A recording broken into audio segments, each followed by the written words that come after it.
talk about the distinction between extroverted and introverted types in Myers-Briggs. It's probably different than you think. So I'm going to clear up a pretty massive misconception that I used to hold and that you probably hold too.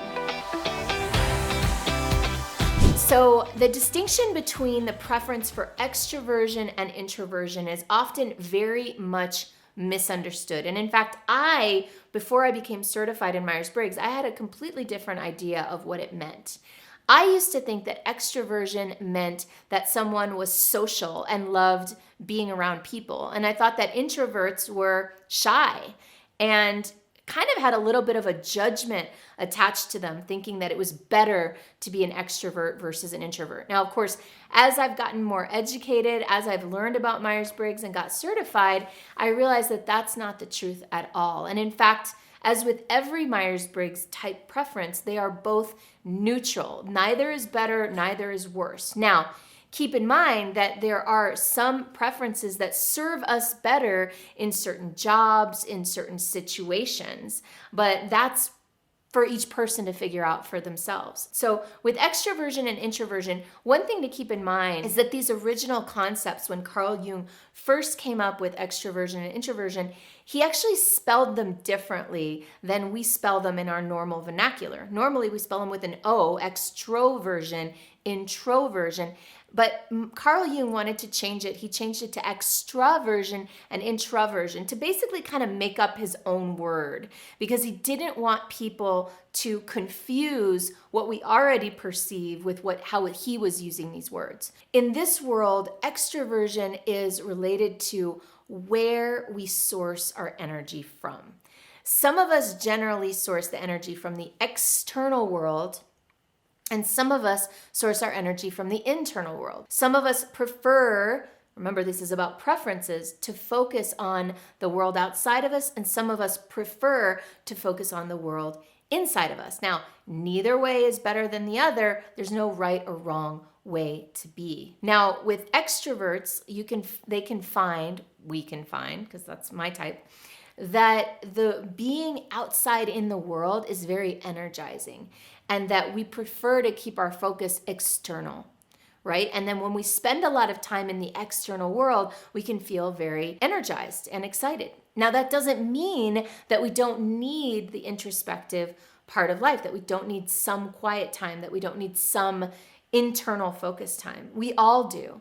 And it does mean that given the choice between one or the other, given the choice to go out most likely or stay home, we'll probably choose to go out. Given the choice to travel and explore the world or stay put, we'll probably choose to travel and explore the world. Now, that doesn't mean that introverts don't like to be with people or that they don't like to travel and explore the world. It simply means that even when they're doing these activities, that they have an internal focused, a more introspective approach. So whereas an extrovert might be out in the world and paying attention to everything going on, the introvert might be out in the world and focusing on how they're feeling or thinking what's going on inside. They might be getting inspired internally. So keep in mind that there are a lot of different ways too that extroversion and introversion express themselves depending on your other three type preferences, and that's called type dynamics, and we're not going to go into that here, but you can watch my other video about understanding your Myers-Briggs results,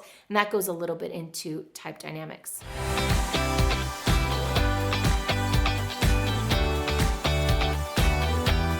So let's talk about the introversion, the introverted preference. And that preference generally is someone who prefers to focus on the internal world, more introspective. It doesn't mean shy, although it can seem shy to an extrovert, right? So there's a really interesting thing that happens too when extroverts and introverts get together, right? The extrovert might think that the introvert is shy or withdrawn or not present, because the introvert is internally focused. And the introvert might perceive sometimes the extrovert as being very expressive and very out there and very sometimes kind of wild. Nate, who's right here behind the camera with me, asked me to share with you that in the past, he has perceived high extroverts as being kind of obnoxious, right? And so just keep in mind that that's a judgment that we're imposing on a preference, on a way of being.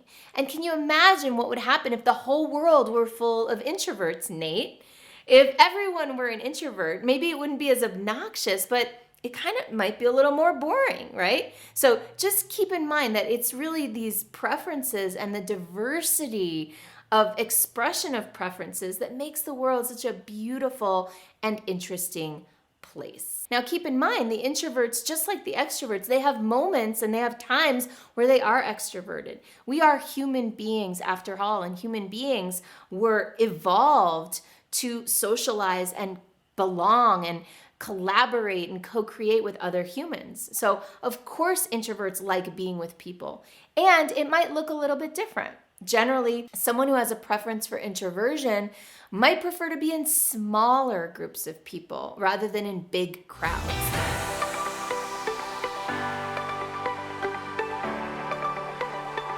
So another thing you might be wondering is, once you know which one you are, and potentially once you even know the preference of someone that you're talking to or interacting with, how can you apply this information about extroversion and introversion? Well, if you're an extrovert chatting with an introvert, you might want to back off a little bit. Maybe slow down a little bit. Maybe take it down a few notches. Maybe not show up quite so big and quite so loud if you're in a one-on-one conversation, right? And one funny line that I remember is that if you don't know what an extrovert is thinking, you haven't been listening. And if you don't know what an introvert is thinking, you haven't asked. So this is great information, right? So the extrovert is expressing and sometimes not listening as much. So for an extrovert, another thing to do would be to ask questions of the introvert. Give the introvert something to come and share about. Like, invite them into the conversation rather than just expressing.